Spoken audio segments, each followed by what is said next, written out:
Biggest phobia? Heights. Ito po siya naupo. Diyan siya umupo? Ako siya dyan. Tapos tatayo, ang dumidikit siya ron. Baka sabi ko, baka mahulog, balad. Sabi ko, wag ka dyan ma'am, baka mausbalas ka.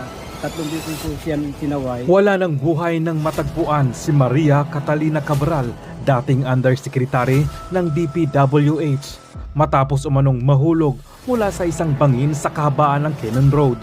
Ayon pa sa pulisya, itong Huwebes ng gabi, December 18. Batay sa ulat ng Benguet Provincial Police, bandang alas 3 ng hapon ay bumiyahe patungong La Union si Cabral kasama ang kanyang driver na si Ricardo Munoz Hernandez. Pagdating sa Maramaral Camp 5, hiniling umano ni Cabral na bumaba at iniwan siya ng driver sa lugar bago ito nagtungo sa isang kalapit na gasolinahan.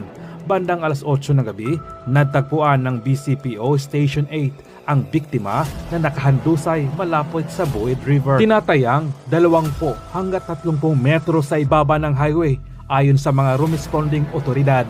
Wala na siyang malay at hindi na tumutugon ng ma-recover.